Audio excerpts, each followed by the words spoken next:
ডডো বা ডাইনোসর যেভাবে পৃথিবী থেকে বিলুপ্ত হয়ে গেল, মানব জাতীয় কি সেই একই পরিণতির দিকে যাচ্ছে?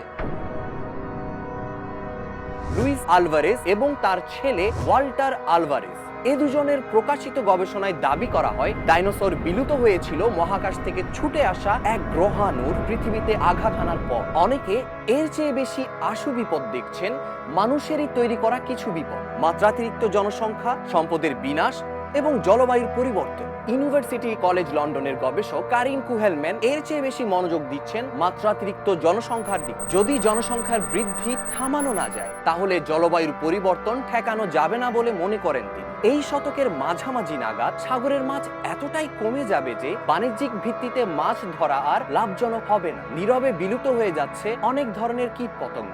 এর পরিণামে অনেক প্রজাতির পাখিও বিলুপ্ত হচ্ছে। 1918 সালে বিশ্বজুড়ে যে স্প্যানিশ ফ্লু মহামারী দেখা দিয়েছিল, তাতে নাকি গোটা বিশ্বের অর্ধেক মানুষ কোনো না কোনো সময় আক্রান্ত হয়েছিল। ধারণা করা হয় এই স্প্যানিশ ফ্লুতে আক্রান্ত হয়ে মারা যায় 5 হতে 10 কোটি মানুষ।